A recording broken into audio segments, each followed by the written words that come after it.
Hello, Hello, I'm Kimberly. I'm Michael. Welcome to Real Takes. And Movie Breaks. And today we are reviewing the film The Substance. So we'll start with a plot summary. This will be a spoiler review. We'll talk about what we liked, what we didn't like, and if we would recommend watching this film in the theater. So we'll quickly just kind of summarize the plot. It starts out with a Hollywood star of this character named Elizabeth Sparkle. Mm-hmm. And she's on the Walk of Fame. And I do like how you kind of see time passing from just looking at the star. You see people admiring it, and then you see people walking all over it, and then you see people treating it indifferently. Spilling stuff on it. Yeah. Spilling a big burger that looks like, and then ketchup all over it. Yeah. And then that image comes back at the end. Yeah, so we meet Elizabeth Sparkle, this actress whose star is fading. She's turned 50. She has some sort of exercise show or something that she's doing. She's sort of like a Jane Fonda. We see her doing her exercise show. I think it's called Sparkle Up Your Life, where she's like doing these sort of provocative, she's wearing this very like provocative outfit, you know, like an exercise outfit, and then she blows a kiss at the camera, and then she overhears her manager, played by the creepy Dennis Quaid, talking about how they're going to have to fire her because she's too old now at 50 and she's not hot enough. Well, he's eating shrimp. Well, then she meets him, and he tells her at 50 it stops. And so, you know, she looks upset. I think she might look for a job for a moment, like in like a magazine or something, and then she realizes that they're looking for a new Elizabeth Sparkle to start a similar type of show. Mm-hmm. And while she's driving, she's looking at an image of a billboard with her face on it, literally being ripped off. Yeah. And it distracts her so much that she gets in an accident.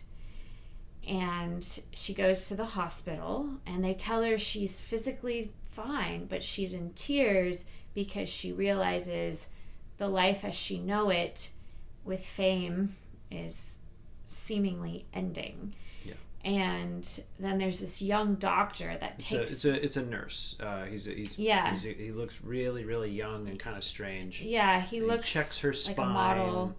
Checks her spine, says, "Oh, you're a good candidate." He gives her the drive for the substance. Yes, and she's like, a candidate for what? And then she picks up this drive called the substance. She watches the video, and it explains in a very cheesy way, have you ever wanted to see a younger, more perfect version of yourself? Well, the substance can do that for you. 7 days on, 7 days off. She throws it in the trash, and then I think then is when she meets on the street this guy that had a crush on her since elementary school. Yeah. He's, you know, this older guy, nerdy. He tells her, "Oh, you're just as beautiful as ever. I'd love to meet up sometime." She gives him her number. And you can tell... He gives her his number. Yeah, he gives her his number. You can tell she's like, is this what my life has come to? She's definitely not interested in hanging out with this guy from school. He's like bald, he's got glasses, he's older. Anyway, so she decides to try the substance. She looks at the video about the substance, looks at all the different, you know, things or whatever. She pulls it out of the trash can. She orders it. They send it to her. It's a big package with a bunch of stuff. The tubes, the syringes, the blood transfusion stuff, all this stuff. And then she takes it. Yes. So we get into all of the body stuff that we now are going to start descending into in this film. So her eyes like split or something. Mm-hmm. We see the atoms or the cells in her body split off, and this whole thing, and then her back opens up. Out crawls this younger version of her. But the funny thing slimy younger naked version, and then she's naked on the floor, passed out. Although I will note here that their bodies look identical. Their faces look different. And Demi Moore looks just as attractive as her, just a little bit older. So the new person it's her, but it's supposed to be a younger, more perfect version of her. It's another actress that's playing this. And she looks at herself naked in the mirror, and yeah. Yeah, and so the rules are 7 days on, 7 days off. So you get to be this younger version for 7 days, but then it starts to wear off. You need the spinal fluid or something injected into you. And then after 7 days, effects start to happen to the original body that are irreversible. If you don't honor the balance. If you don't honor the balance, yeah, and you stay in your Matrix version of yourself for more than 7 days, something will happen to the original. There's a tech support you can call, and the person's like, remember, you are one. You are not two, you are one. So the new, younger version is sort of dependent upon the old version. Mm-hmm. The old version becomes dependent upon the young version because she just wants to keep switching back. But after 7 days, you got to switch back. So younger version goes and auditions for the new show. She gets the show. She books the show. She says, I have to be off every 7 days to take care of my sick mother. Dennis Quaid's character is like, we'll do whatever you want. We don't care about a sick mother. Yeah, because we're Hollywood executives. Yeah, and this is how he Hollywood plays really like works. This crazy, just evil, like shallow. Anyway, so she starts working on Pump It Up, this new show, an exercise show. Another exercise. If somebody show. can in the description, if someone in the description can show me a comparable exercise show. Well, in the 90s there were more shows like this. Is this set in the 90s? No, not in 2024. I'm talking about now. 2024, I don't know any exercise. Is there an popular exercise show? Please put it in the description. So basically, the younger version of herself cheats and starts taking more time. And she should. And then Demi Moore's version, the original version, starts to slowly age. Parts of her body start to rot. Like her finger starts with her finger, and then age. Part of her face, and then her leg. And her body slowly starts to decompose because the younger version herself keeps taking more than just 7 days, and then suddenly she starts taking months. And after the 3 months, we see the Demi Moore character. She's run out. She has to let Demi Moore, the original, come alive for 7 days in order for the refuel. So then we see this new version of what was Elizabeth Sparkle, and she looks like a witch. She looks like she's hunched over, Hunchback of Notre Dame. Yeah, and she looks like a total like Frankenstein monster of a person. Yeah, and then it's this crazy body horror makeup that they're doing. So she calls the number. She says she wants it to stop. She puts on this big disguise so no one can see her. She goes and she gets the final termination substance. She gives it to the younger model, but then she instantly regrets it because, she's crazy. Oh, and then there's another scene where she almost goes on a date with that guy, but staring at herself in the mirror. This was before she started to decline physically. She only had a rotten finger and nothing else. She still looked like she did before. She almost goes on a date with that guy, but she's getting ready for the date, and she keeps obsessing over her appearance and comparing her appearance to the younger version, and you see that she's never going to make it to the date because she can't get her appearance correct. So you guys get the idea. She can't help but switch back to the younger version, and it has a lot of consequences for her real self. Yes. So anyway, she gives the termination injection into the younger version. The younger version dies. Then she instantly regrets it, and she tries to revive the younger version. The way she tries to revive the younger version is she tries to inject the substance into the younger version and then do the transfusion herself so that the younger version will be revived using the substance. But what it does is it actually causes the younger version to come alive but be alive independent of her. So now they're both alive at the same time. Yeah. And the younger version starts attacking the older version and brutally. We watch. It's basically we're watching a young 20-something woman beat a 120-year-old woman to looks death. like And that's what we're watching. And then so just beat her to death. And then so brutally she's dying, and all the younger version starts crying. She goes to this New Year's Eve event that she was supposed to do, hoping that she'll carry on as just this younger version, but then she loses her teeth, she loses her ear, and because she can't survive without the original. She's just the Matrix. The original was Elizabeth. Yes. So Sue, this new version, cannot survive without Elizabeth. So then she goes back, and this is when it gets really crazy. She runs back to her place, and she tries putting the activator in her, hoping it'll create a new and better version of her. Yeah. And what it does is it creates a monstrous blend of Elizabeth and Sue, and it's deformed, and it's just a big monster. Now, this part has some dark, and I mean dark satirical humor, because even though she has like one little hair, she's trying to like curl the hair in the mirror. She uses the curly iron. She cuts a picture of Elizabeth, Demi Moore's face, and slaps it on her. She has like 4 eyes. She has like a head over here, boobs all over the place, like just hanging skin. I mean, she looks like a monster. She's not a person anymore. She's just a big walking tumor. She's a deformed animal of sorts. She can't really speak. But she shows up to the show, the New Year's Eve show, and the guy just sees her. I guess it's not super bright right away. She's in the dark with this like picture of Elizabeth, Demi Moore, on her face, and she goes up to the microphone. You can't hear what she's saying, and then the picture falls off. The audience freaks out. So this is very much like, what's that movie, Carrie? Mm-hmm. Yeah.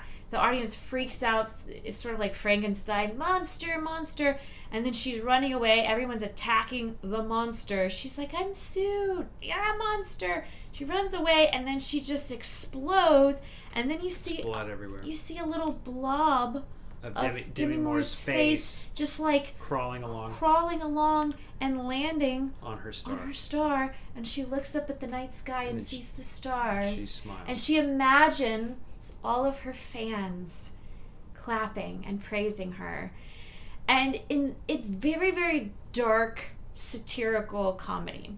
So we'll go into what we liked about it. So I'll go first and then I'll let you go. So I really liked the theme. I like the messaging of this film.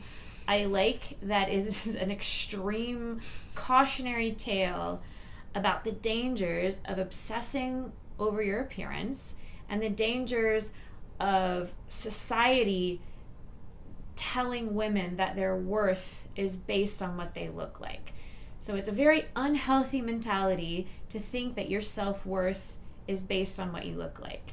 So this is an example of all the harm that can come from that. And it's sort of pointing a finger at social media, pointing a finger at Hollywood, at perpetuating the problem. So I like the message. I really do. I like some of the dark satirical stuff. So that's what I'll say about what I liked about it. All right, I have a lot of things that I appreciate. So I'm very happy to see Demi Moore is back. I like that too. Into a big part where she's getting a lot of acclaim, because I've always thought she was very, very great, and I think she's gone many, many years where she hasn't really gotten a substantial part in something that was like a big movie for that year, which is what she used to have all the time. This movie is the amalgamation of this director apparently watching a lot of splatter, horror, satirical, horror, like body horror, Cronenberg stuff for years. Clearly, they know their stuff. They understand. She understands stuff. There's a movie called Brain Dead. You've probably never seen this, where it's just that ending with the blood everywhere. It is directly lifted from Brain Dead. Where it's a scene with just blood just spraying everywhere. Movies like The Fly, where Jeff Goldblum slowly turns into a fly because of a mishap with his transporter machine. There's actually a scene in The Fly, I remember his ear falls off, and he's like, my ear, oh. And it's like horrible, right? And that's like a famous scene in that movie, and then she has that right in this. There is a lot of inspiration. There's a movie called Videodrome, where there's all kinds of crazy stuff that they do with the makeup and the body horror stuff. That's really what this movie is. It's an exercise in how crazy can we go with the makeup and the practical effects and the sound and the horrific situations. How much can we make the audience go, ah, God, stop, please, oh my God. Like, that's like how you're reacting. No, to what's going on. Like, Terrifier is this way. But this movie, in a weird way, is almost worse than Terrifier. That's what's crazy. I've never seen the Terrifier movies. It's actually, in some ways, I'm like, I think this might be worse.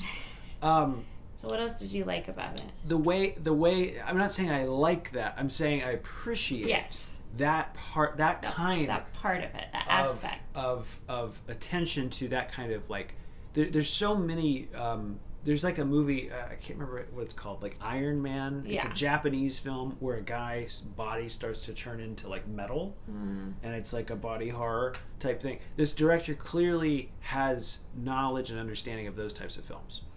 I like kind of the sort of descent rhythm of the movie. I think it kind of each time kind of makes you, oh, that's what this character's about to do. She's about to do that. I see. The performance that Demi Moore gives, I appreciate the commitment that she had to this kind of thing. I watched an interview with her recently. She seems very excited about the movie. I think I can imagine if you make this movie and then you get to show it to people, kind of sitting back and watching people react to it. I bet she's having fun with that. Almost like a Halloween costume. Yeah. Like, check this. So if I can see how for her, that's like almost like a fun thing. Yeah. What else do I like about it? Let's go on to... So, before we get into what we didn't like, one more thing I did like about the theme. The title is The Substance. And the irony that this character has no real substance, because her whole identity is based on her appearance. Her whole self-worth is based on her appearance. She has no substance. And the irony of the film being called The Substance, and she takes this substance and all it does is destroy her. And I do like that it shows all the symbolism of, and this is, I guess, open to interpretation, but a lot of actresses in Hollywood do all kinds of horrible self-mutilation to try to look pretty. Lip injections, Botox, plastic surgery, and then they end up looking like a monster. They don't look human anymore. And it's really sad and creepy when you see an actress aging in an unnatural way because of this. They look like a monster. And so I like that it's bringing sort of that into light, reminding us that true substance comes from within. It's sort of like the ancient Snow White tale with like Snow White and the wicked stepmother, right? And I also like certain psychological aspects, how the younger version of Sue is sort of what she presents to the world, and the real version of her, how she feels inside, is her older version. So, there's a lot of the symbolism and the themes I really appreciated. Now, what I didn't like is the body horror and how far they went and how disturbing and cringy and just completely unrealistic, completely insane. Some people like that stuff. I'm just not one of those people. I didn't like how grossed out I felt. And I already know these things. I already know that your worth shouldn't be based on what you look like. I already know these things. I learned these lessons when I was a teenager. So I don't need to be reminded of this stuff in such a heavy-handed way. So I really didn't like the body horror.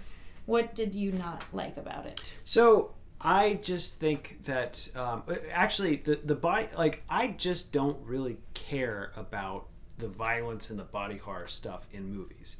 If you do that well, I'll give it to you. I'll be like, great, you did a good job with it. Like, your team was good. You were able to get what you wanted to get across. That's the kind of movie you made. That's the kind of movie you made. My problem is this: there exists no such thing, as far as I can tell, of an exercise show where you have someone who's in their 50s who's kind of a fading starlet still trying to hold on. I don't know of that. Like, and I was joking with you afterwards. I was like, isn't it interesting that this movie is about how you have these aging actresses that go into obscurity, and all we care about is youth and just the young, beautiful thing. That's all we care about, with the legs and her body and all this stuff. Demi Moore is getting widespread critical acclaim. It's kind of ironic. For her performance, and she's 61, and people are like, isn't she fabulous? Isn't she amazing? Isn't she wonderful? I don't really hear too many people raving as much about Andie MacDowell's daughter, as much as Demi Moore. Everyone's obsessed with Demi Moore's performance because people at the end of the day love a good performance. They don't care. They actually like substance. Yeah. Yeah, how young and beautiful someone is. So that right there to me is like, the movie is a little bit like just treating us like, oh, this is how Hollywood really works. Yeah. Like, we're all kind of sitting there thinking to ourselves, like, why Demi Moore's character, she has a star on the Hollywood Walk of Fame in the movie. She has no friends. She's not married to anyone. That part, she's isolated from everyone. Her show's over. That's it. The ride's over. There's no other thing there's no other gig she can get. Yeah. She's got a billboard, she's got a star, she's got to be extremely famous. Right. That's it. Nothing. So it's unrealistic. It's very unrealistic. So Dennis Quaid's character is the arbiter of her career. He says it's over. That means it's over at 50. 50? I mean, isn't Tom Cruise like 63 or something like that? Aren't there lots of people like that are like hitting their peak in the industry at age 50? I don't understand. Like, Ryan Gosling's, what is he, 45? Mm-hmm. Margot Robbie, 40 or whatever. Like, what are we talking about here? We're acting as though, oh, it's over for her. That's it. She's done. That, to me, right there, is kind of lazy. It's kind of just, it's sort of like, all right, well, don't worry about that. That doesn't matter. What matters is this whole thing with the body horror and the substance, which is fine. It's cool or whatever. But the substance itself, how does it work? She comes out of her back. Yeah, like it's nonsense. They don't. It's not like they really think it through in any sort of. So it's all fantasy. It's like not fantasy. A realistic thing. Not at all realistic. But cloning is a real thing. Yeah, they clone sheep or whatever. Yeah, like why not? Like Multiplicity was a better movie. They have him. They clone him. That's almost feasible. This you could nothing like this would ever happen. At the moment she crawled out of her back, I was like, she would be dead. She would be bleeding out. Yeah. Like she sews her back up. The body, and but I'm thinking to myself, she doesn't have an infection. Yeah. Like a wide open hole in her back. And why would to your point, why would somebody who's this star not have any friends and I know it was a gross exaggeration. They did it on purpose to talk about how just because you're famous, that doesn't mean you're not lonely, right?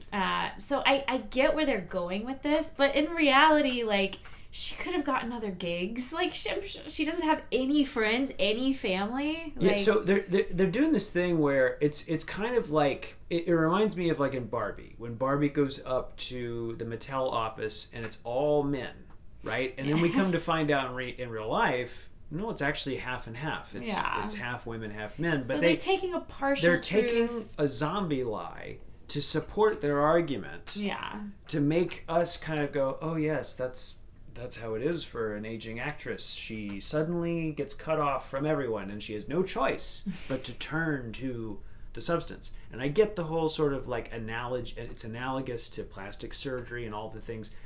I would just say, like, okay, why not just make a more realistic story? I guess you can't with this type of material. You kind of have to go to this almost fantastical extreme.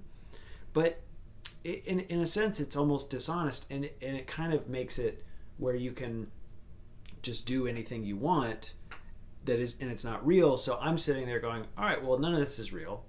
I'm not suspended, but I'm appreciating kind of this whole grotesque, crazy opera that I'm watching, Phantom of the Opera in reverse, or whatever the hell it is, that she's going through with herself. And I've seen all of these movies. I've seen American Werewolf in London, where he turns into a werewolf, and we see that great makeup and all that stuff.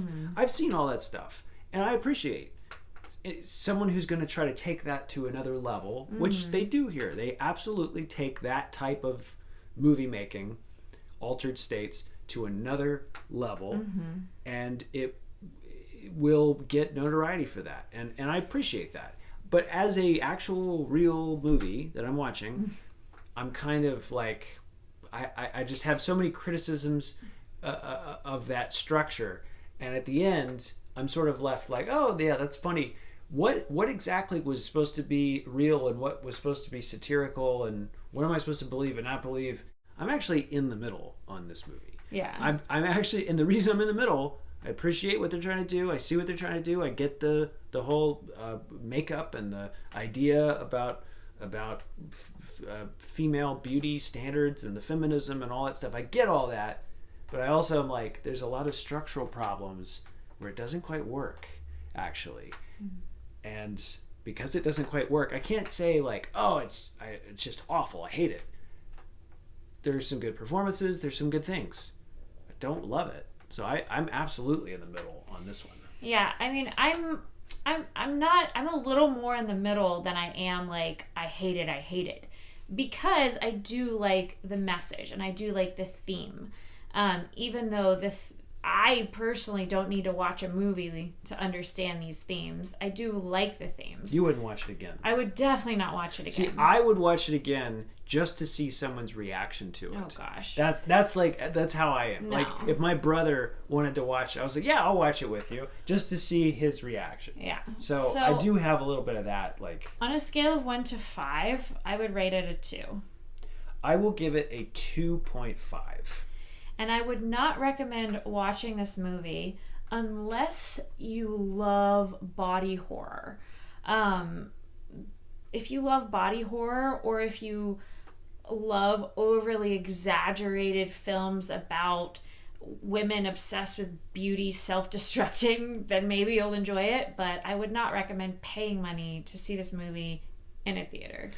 If you like this kind of thing, body horror, if you dig that kind of thing, and there are people that dig that kind of thing, then I would say go see it in a theater. You will never ever see anything this crazy with body horror, maybe ever, for the rest of your life. Maybe they'll do something like this again. I don't know. I haven't seen anything like this. I mean, like The Fly is, like, to me the last thing I can really think of that really, and that's like 1986. This movie is like hardcore. It's The Fly times 100. It is out of control. It's absolutely crazy. Now, one thing that made me really mad, they bring back the Bernard Herrmann score from Vertigo. Oh yeah, at the end. They did that. They did that for a reason. They did that because it's supposed to trigger in your mind that feeling of sort of that duality of real beauty versus sort of the internal sort of insecurity. Yeah. And oh, I'm not really beautiful on the inside. Yeah. Kind of thing. And they throw that in at the end when she's curling the one hair and all that stuff. And I was mad because I was like, man, don't mess with my favorite movie. But I gave it a 2.5. We just reviewed Beetlejuice. I gave that a 2. This is better than Beetlejuice. I thought Beetlejuice was just totally mediocre, like trash. Like, I did not think that was a good movie by any metric. I thought it was lazy and boring. This movie's definitely not boring. You're not gonna be bored. But you may just not like this kind of gore and this kind of grotesquerie. You're just watching someone obsessed with beauty self-destruct. It's actually it's actually not that. That's it. It's really not that. So that's why I would rate it lower than Beetlejuice. Yeah. So I was texting my brother about it, and my younger brother's not going to see it, and he was like, so I guess it's just making a commentary about plastic surgery. And I was like, yeah, don't do it. I know. It's That's like, what it's saying. No kidding. Like, I don't know. Don't do it. Yeah, fame's overrated. Yeah, you shouldn't judge yourself based on your physical appearance. Like, don't go off. I learned these lessons when I was a teenager. So, anyway, but we're curious what your thoughts are. Comment below if you've seen the movie, if you like the movie more than we did, if you think we're too harsh, if you think we're not harsh enough. I'm curious to hear your thoughts, so comment below, let us know. And if there are any other movies you would like us to review, please let us know. In the meantime, don't do plastic surgery. Don't do it. Don't get obsessed with your looks. Don't do it. Stay deep with substance and stay real.